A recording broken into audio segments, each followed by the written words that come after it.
Good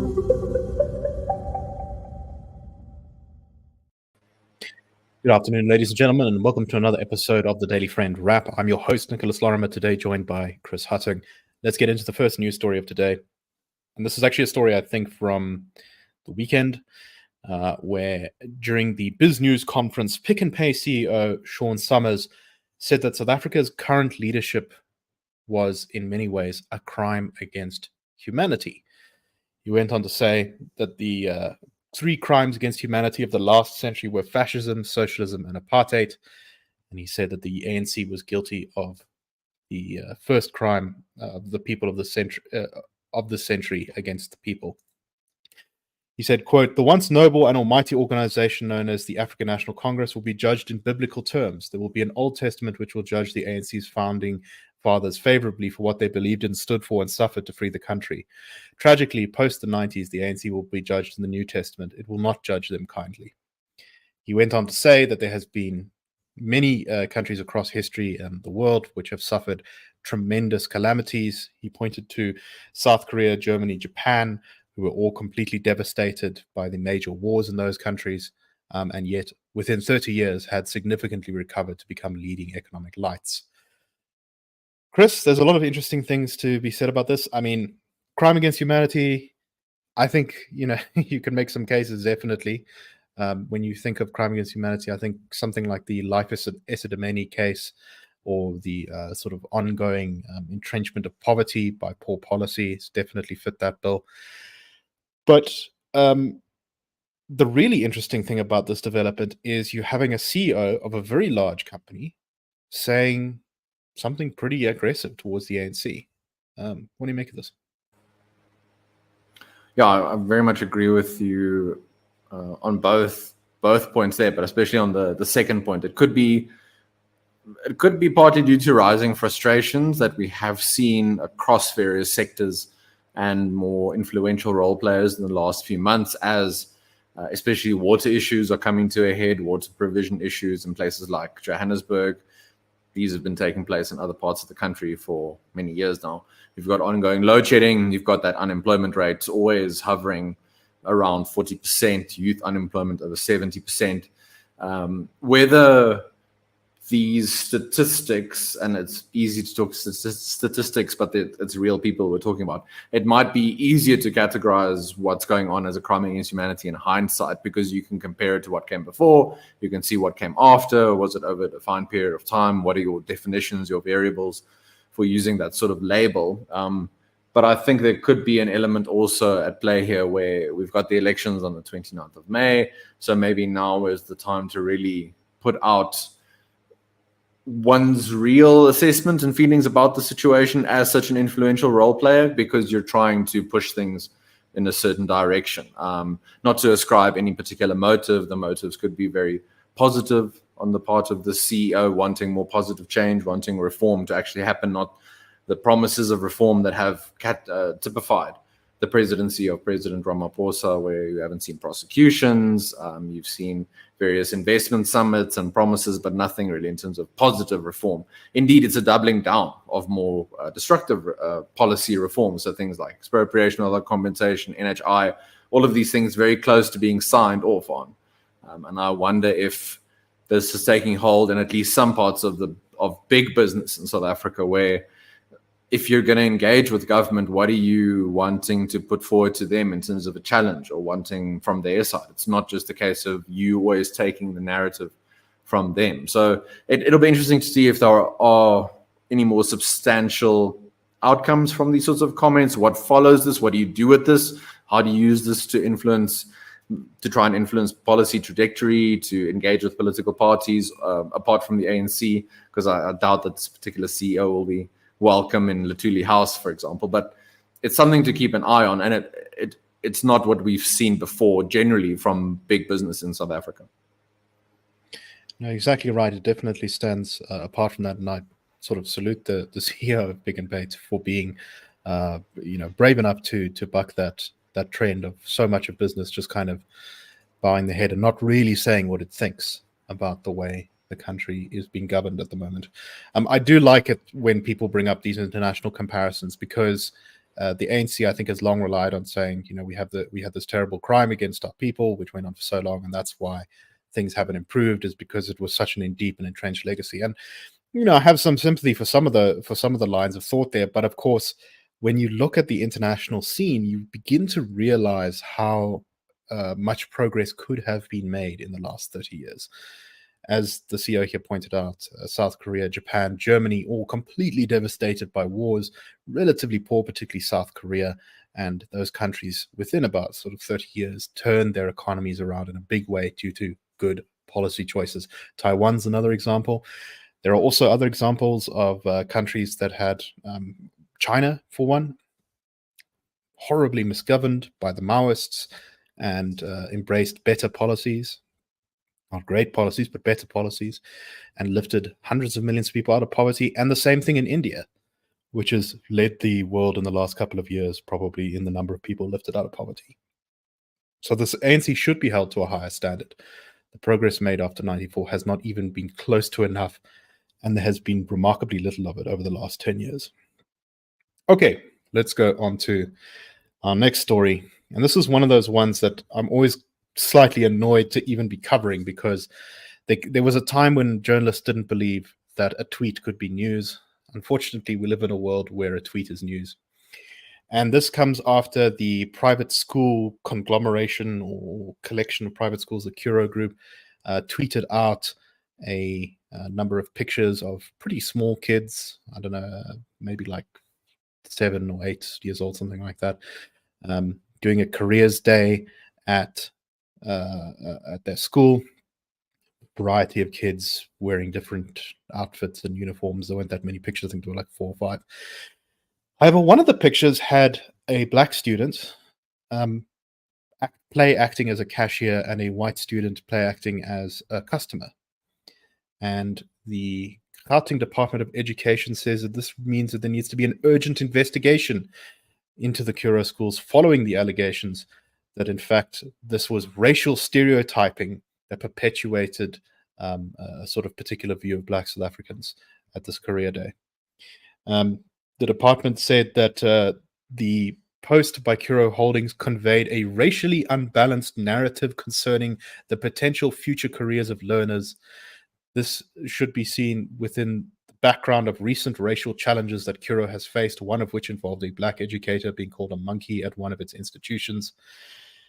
And the Gauteng Department of Education says that it does not take such racial incidents lightly, and that these are cultivating attitudes which reflect a society that has not fully dealt with racism and poses a threat not only to the education system and the model citizens it envisages to create, but also a nation that still works tirelessly towards overcoming such attitudes.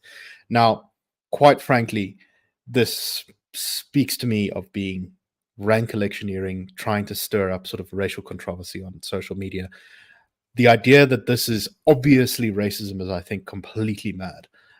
And to me, when you consider the ANC's prior ideological hostility towards private schools, I really do wonder whether this is the beginning of a new assault on private education. Chris, you wanted to mention some facts about our education system and why this might not be perhaps the world's most pressing issue right now. Just before I get to that, remind me at the start of that statement from the department, is it racially balanced with the words?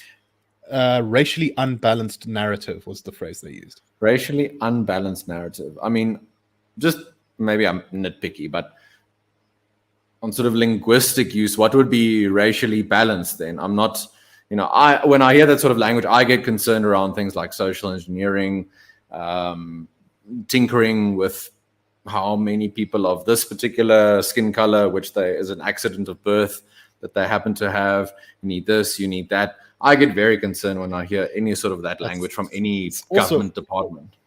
It's also pretty implicit in this entire statement there's something wrong with being a cashier, which there is very much not anything wrong with being a cashier. Yeah. I mean, in the wider employment, or should we say unemployment context of South Africa, we mentioned earlier that number always around 40%.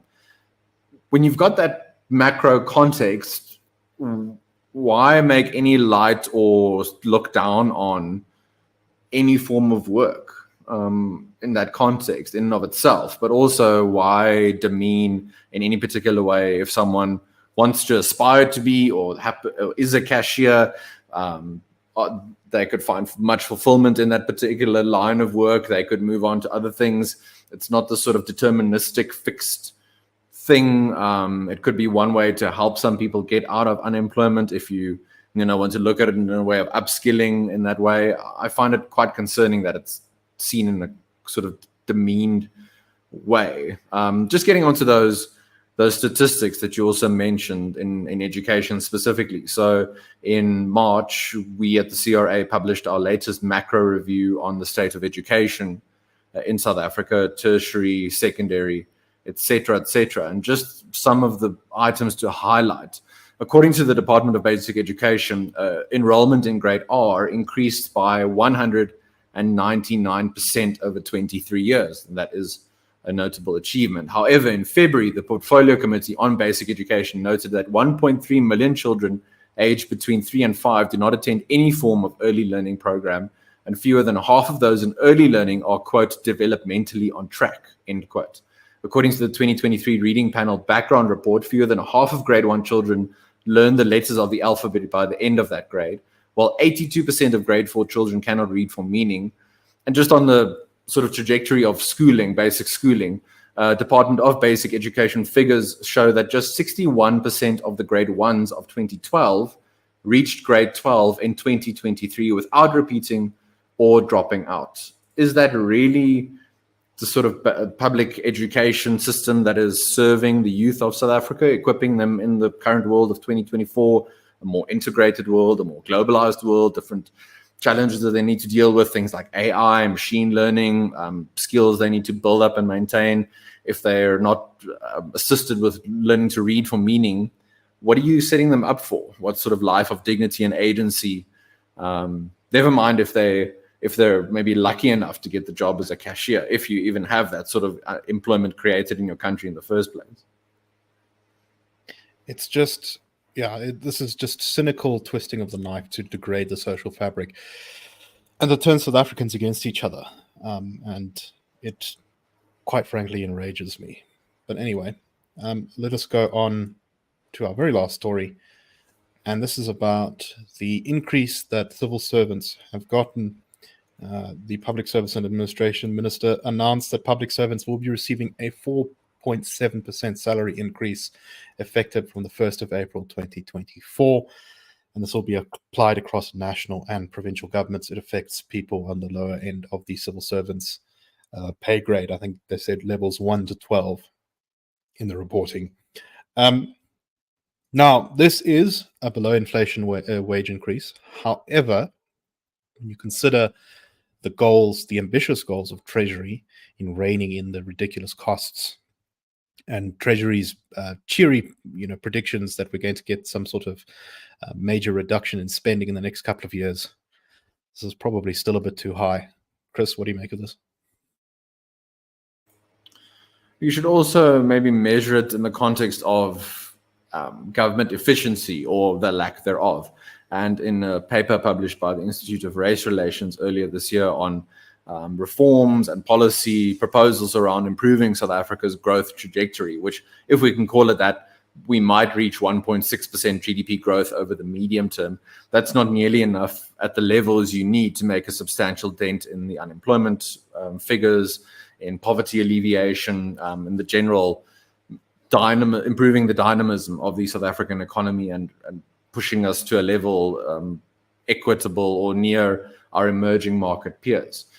Lots of good detail in that particular paper, but one thing to highlight is, as the amount of spending by the South African government has increased, the efficiency and efficacy of the government has decreased. So even for those who are proponents of a developmental state, a big government that needs to capacitate growth, provide social services through things like public works, but also through healthcare and other forms of social assistance, the South African government hasn't done that in a particularly good way. So it takes more of the sort of economic pie generated largely by the private sector, but it doesn't put out what it should be doing if it wants to play that developmental role. So even by those measures of those who advocate for that sort of system, the South African government doesn't fulfill that. A large part of that, the South African government is the public sector.